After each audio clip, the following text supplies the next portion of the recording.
مون خلکو ته څومره تکلیفونه ورکو، مون خلکو ته څومره سازشونه جوړو، مونږ وایو چې دا بل انسان د څنګه په تکلیف کیږي دته به کم ځای کند کنم چې د پای کند کې ورته وشي. او یاد وساته کله چې د بل مسلمان ته کند کنسته په دای کند کې به پخپل پریوزي، کله چې د بل مسلمان ته سازش کو په دغه سازش کې به پخپل گرفتار کیږي. د نبی علیه الصلاۃ والسلام عادت مبارک دا چې څوک په هم بیمار شو نبی علیه السلام به پوښتنه لورته، هغه کافرو کو مسلمانو کو هغه مشرک او هغه يهوديو. تاسو ډېر واقعیت داسې اورېدلي چې د يهوديانو بیمار فرسلم نبی علیه الصلاۃ والسلام ورغلی دی. نه ابو جهل چې او قتل چې د خو د ارسړي بیمار فرسل او تپوس لورځي راشه وسو سره یو کار کومه ځان په زور باندې نه جوړ کو، ځکه دا ورته پته و چې د زما تپوس لراځي نه ځان په زور باندې نه جوړ کو. او پلار کې یو کوی او کنسته د کور ته چې کملار راتله پاغه کې یو کوی او کنستو او د پاسه په داسې یو کچه غونته کې سفر وکړ لخت مختی پکې خو دی او بیا په خاور ورواړه ولا کچه غاړي ورله جوړ کړي نو دوی به وي چې دا لار نه د دې چې څنګه په دې خپکی د ښکته به ورته وشي چې ښکته ورته وشي په تکلیف پشي په دې کې باندې نوځي یا به بیا موږ د پاسه ورته کو نعوذ بالله مړ به کوم به خلاص شو نعوذ بالله. دا یو سازش جوړ کو ځان بیمار کو کوی او کنستو. بیا نبی علیہ الصلوۃ والسلام پس یو کس ولېګو چې هغه ته و چې ابو جهل بیمار دی، خبره کا ابو جهل بیمار دی. کس ورغه نبی علیہ الصلوۃ والسلام ته ویل عمرو بن هشام چې هغه بیمار دی ابو جهل نو تماشې نه ورخاره کیږي. نبی علیہ الصلوۃ والسلام فرمایل ولې ناراضي چې تماشې وکړو کنه چې هغه بیمار دی، خو پښتون لټل غواړي. نبی علیہ الصلوۃ والسلام را روان شو، ابو جهل خوشاله ده چې کوی متکنسته په دې کې ورته وشي چې څنګه په لار باندې را روان دی فورا جبرئیل علیه السلام راغی وی د الله پاک پیغمبر مخکې لاړ نشي ولې وی ځکه تاته په لار کې کوی کنسته دی سازش درته کړه مخکې لاړ نشي. نبی علیه السلام د لارې نه واپس شو ابو جهل خبر شو وی نبی علیه السلام د کور خواته را رسیدل خو واپس روان شو بیا واپس شو هغه ډیر زیات ورخطا شو ښه دې زما کور ته رانږدې شو بیا څنګه واپس شو. دا خبره تیره شو خو رامنډه کړه چې د کور نه رامنډه کړه دا تیر چې ما په لاره کې کوی کنسته دی چې رامنډه کړه بس پاغه کوی چې پکې خو په خپل او تحقیقله وی مکنه د بل سړی په لار کې چرستا به د کوی په غاړه لار شي رامنډه کړه په کوی چې پکې خو په خپل او تحقیقله چې کته ورته لاړو د پاسه په خوري موري هر څو ورلو چې کړي خلک چې ټول شو ابو جهل کوی ته ورتاو شوی دی خلک راضي رسۍ راوړي خو چې رسۍ کته کې غلندېږي چار څومره وګدا رسۍ راوړي خو چې کوی ته ورخته شي هغه شي لنډ شي. دا د نبی علیہ السلام معجزه وا خلکو وسه وکړه خو ابو جهل د کوی نه چاراونیستو ابو جهل د کوی نه رښتل کېږي خلکو وسه وکړي ابو جهل ورته ځان مستړی کوي د ښکته نه نور را له تکلیف را کوي د پاسه غاړي یو راځي خوري را باندې راتاوي په خورو کې خونیم پټ کړم نور تکلیف را کوي تاسو ما نه شئسته تاسو کوډیر وسو کې ما نه شئسته وې څنګه وې ما به هغه سکو باسي چې چاته ما دا کوی کنسته هغه پیغمبر ته وای محمد تا صلی الله علیه وسلم هغه ما استې بل څوک ما نه شئسته هغه په سوال جواب وکړي. نبی علیہ الصلوۃ والسلام ته ویل شو وی ابو جهل و چې ما دې استې بل څوک مې نشي استراشه غرو باسه. نبی علیہ السلام ډیر مهربان او ډیر رحم دلو پزلو ډیر زیات نرمو وی ټیک ده اگر چې دا کوی د ما تک نسته او اگر چې دا سازش د ما تک کړو خو زه به رو باسه مې خبره نه ده چې د کوی غاړي نبی علیہ الصلوۃ والسلام راغی عمرو بن هشام روبا سم د یو شرط په زمامه یو شرط نه چې څومره شرطونه وای ټول در لمنه وما د دې کوی نه خلاص کا دلته مرما په دې ځای کې اورو خخېګما خو دې ځای نه خلاص کا څه شرط دی. نبی علیہ الصلوۃ والسلام ورته فرمایل وی شرط می دا دی چې راو دی باسم په ما به ایمان راوړي الله به یو منی ما به الله تبارک وتعالى پیغمبر منی ایمان راوړي وی زه یوازې نه دا ټول کوم یو پتا ایمان راوړي خو ما دې ځای نه وباسه ایمان در باندې راوړم وعده می در سره ده. دا د نبی علیہ السلام معجزه او چې څنګه لاس مبارک ښکته کو ابو جهل چې د کاو خبره د کوی نه راوخی چې بره راوخی جو کنه چې څنګه وته نبی علیہ الصلوۃ والسلام ته ویل وی رسول الله جادوګری ښا څنګه جادو دی کړو ستا د جادو مقابله نه کیږي. ګور الله تبارک وتعالى چې څوک بیلاری کی کنه دغه په لار کول بیا ګران دي. کوم انسان چې الله بیلاری کو کنه دغه په لار کول بیا ګران کار دی. د ابو جهل چې څنګه د کوی نه راو کاګو ډیر ډیر لوی جادوګر غټ جادو دی کړو غټ جادو دی کړو. الله نبل انسان ګور تکلیف چاته ورکاو نبی علیہ الصلوۃ والسلام دا سازش چاته جوړ کړ نبی علیہ السلام د کوی دورتا ول الله پکې پخپل غریب تار کو ولا يحيق المكر السيء الا باهله. چاته چې د بد تدبیر کو په د تدبیر کې په پخپل غریب تار کېږي. چاته د کند کنسته په د کند کې په پخپل ورځي بل تکند مکنه بل لخپې موخه پخپل بر رسوا شو ذلیل بشي. حدیث مبارک کی راضی نبی علیہ الصلوۃ والسلام فرمای یو انسان گناہ کولا او پکې جاو کې دن نه کوله دن تاسو مخکې لیدل کې جاو باندې پردې یو ډولې غونته بوا د خلکو نه دا ګناه پدې کې جاو کې دن نه پدې ډولې کې کولا په ګوټ کې کولا خو دې ګناه کې بل انسان ته تکلیف ورکول مقصود. نبی علیہ الصلوۃ والسلام فرمای الله تبارک وتعالى به د خلکو په مخ کې باندې رسوا کی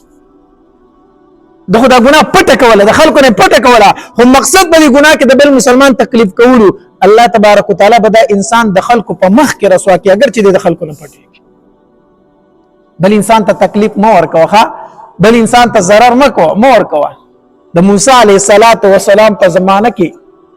یو مالدار سره مالدار چې نوم قارون دی. بعض علماء لیکلي دي مورخینو چې دا د موسی علی السلام د ترزو بعضی و چې نه د ترزو نه خو اصل رشتہ داري وو د منافق وو په ظاهر کې په موسی علی السلام ایمان راوړو خو د زړه نه نه منله د زړه نه نه منله او الله تبارک وتعالى ورله بيدریغ مال ورکړو بيدریغ مال. مورخین لیکلي دي وای د غټي غټي بنگلي وي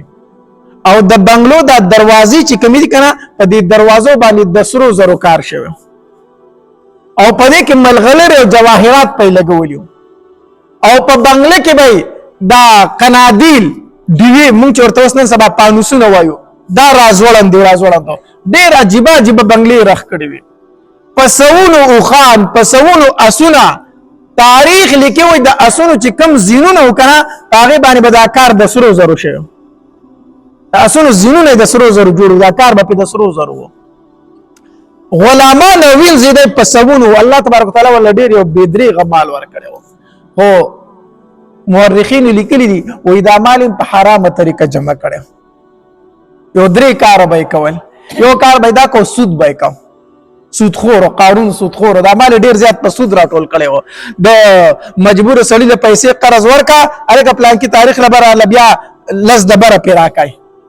لز دبره برا کوي چې تاریخ په پروشو پیسې را کوي ما سره خنشتا ها پلان کی تاریخ به شل دبره را کوي بیا تاریخ نشتا بیا 50 دبره را کوي پیسې به ورو ختی یعنی د قرض ورکو پیسې به ورته راتله او قرض من ختمېدو سود خو داسې کنه 4 लाख रुपए ورکی چې تاریخ به شاټ کیږي نو لاس پسې خيږي نو دته به لګي اصول او قرض ختميږي نه ځکه چې په بر روان دي نو یو سود خور دی سود به کو دیم پیدا کو چې کم زمیدار به مجبوره دا اغینه به د درو د سلورو کالو په حساب سره فصلونه واغستل ارزان او بیا به واپس ګران خرڅول سم دا سکی کنه فصلونه به ارزان غستل د مجبور زمیدارونه نقد پیسې به ورکړي او بیا به په ګران خرڅو دیم به دا کار کو او دریم دا چې په نافتول کې به کمی ډیر زیات کو په نافتول کې به کمی کو طلب نیغه نه ساتله نو په دې یعنی په ډوک باندې مال راجمه کړو لاندې دا مال په دې طریقه ډیر کړو ډیر زیات مال ور الله ور کړو. موسی علیہ السلام حکم وکړو وی د مالدارو نه زکات اخلي او غریبانو له ور کوي زکات حکم وکړو دا خبر د تر ورسېو د وی د ایمان خلک راوړل د سره باندې زکات نه ور کوي ته خو ځان پته وکړي چې مال خو الله ډیر مال را کړی دی. قرآن کې الله تبارک وتعالى داغه متعلق فرمایي وی داغه د خزانو چابيانې بدل لوی ډلې ګرځولې غټ ډلې به د خزانو چابيانې صرف ګرځولې یو تن د دوه تنو د درو تنو د ګرځولو چابيانې نه وي اسی چې چابيانې دومره وي نو د خزانه به سمره وي بیا په خزانو کې د مال سمره پروت خو ډیر مال یو کنه نو پای کې بسلک زکات نو پای کې ډیر زکات نو چې موسی علیہ السلام د زکات فرمایل چې د مالدارو نه زکات اخلي غریبانو له ور کوي نو دا ویل خان ایمان خو لږ راوړی دی چې اوس رانه پیسې مخلي اوس رانه زکاتونه مخلي داسې کېږي ښه مالدار سړي باندې زکات بعضې مالدار ښه مالداران پکې ډېر زیات شته دی ډېر مالداران پکې داسې هم شته چې د خپل زکاتو سره ډېر فکر وي خو اکثر داسې پکې وي چې یاره د زکات دا ټکې پې ډېر بد لګي ته ورته زکات ورکړه دا ټکې پې ډېر بد لګي او هغې له هم حیلې او بهانې جوړوي زکات به هغې سړي له ورکوي چېرته اشر غوبل له وله راځي او چې چېرته رانغی که نه هلکه پلانکي غریب له پکې زکات ورکړه که نه هغه مشی دی سړی هغه اوس غریب نه دی ما ورته وایي چې پلانکي کار له راشه نه راته راله دا زکات یې سره نه کېږي دا ځان له سنبال که سړیا ټیک شي که نه ځان له دې کار کتلی څوک دله اشر له راځي څوک دله غوبل له راځي څوک د دیرې ته حاضري کوي هغه له به زکات ورکومه او چې نه راځي زکات نه ورکومه دا زکات یې سره کېږي نه ځان له سنبال کا چې په مخ ملازه باندې زکاتونه ورکوي زکات به غریب له ورکوي کو تا له راځي او که نه راځي نو دا زکات دا فرض دی ګورئ دا ورکول پکار دي په 1,02,000 روپۍ دا ډېرې دي 40 روپۍ دا څه شی دی چې 1,00,000 روپۍ الله درکړي دي نو دا 2,500 دي پکې نه که نه نو په قارون باندې د زکات دا خبره ډېره بده ولګېده او څوک چې زکات نه ورکوي حدیث مبارک کې راځي نبی علیه الصلاۃ والسلام فرمایي وایي د قیامت په ورځ به دا مال نه مال د چې زما مال دی زما مال دی الله تبارک وتعالی به د دې نه یو غټ حمار جوړ کړي شجاع اقرع حدیث مبارک کې راځي گنجې مار گنجې به ځکه وي چې د زخر به ډک ډېر وي پکا په دې سر کې به دومره زخر وي چې په هغې به ویښته نه راخېږي دغه خامار به داخله د ده په دې وښکو کې به ورکړی دله به ټاکونه ورکوي ټاکونه به دله ورکوي او دغه مار به ده ته وایي انا مالکه و انا کنزکه زه په حقیقت کې مار نه یم خامار نه یم زه په حقیقت کې ستا هغه خزانه یم منګول چې در راباندې کلکې کړې وي انا مالکه زه ستا مال یم و انا کنزکه زه ستا خزانه یم خو تا ته الله حق نه ورکو الله تبارک وتعالی زما نه خامار جوړ کړی زه په تا مسلط کړی یم او میدان محشر کې به دغه مال چې دته زکات نه ورکو د یو خامار په شکل به الله په د باندې مسلط دی زما مال دا مال پاتې کېدونکی دی ښه حدیث مبارک کې راځي نبی علیه الصلاۃ والسلام یو ځل وفرمایل ستاسو خپل مال خوښ دی که د وارثانو مال خوښ دی خپل مال خوښ دی که د وارثانو مال خوښ دی صحابه کرامو فرمایي الله پاک پیغمبر خپل مال خپلې نو سړي خپل مال خوښ نو د وارثانو په مال څوک څه کوي زمونږ خو د ټولو خپل مال خوښ دی د الله پاک پیغمبره د نبی علیه الصلاۃ والسلام نه بیا پوښتنه وکړه د الله پاک پیغمبر د خپل مال پکې کم یو دی د وارثانو دا مال پکې کم یو دی نبی علیه الصلاۃ والسلام فرمایي وی خپل مال خو هغه دی چې د ځان نه خو مخکې ولېږو د ځان نه چې مخکې ولېږو دا ستا خپل مال دی او دا کم چې ستا نه پاتې کېږي دا د وارثانو مال دی چې د الله په لاره کې دې ور نه کړو سبا به مړ شي نو دا چا ته پاتې شو وارثانو ته پاتې شو که نه د قبر خوره به دې لا وچه نه چې دلته به حساب کتاب شروع یو وي دا پلانکې شی زما او دا بل وي دا زما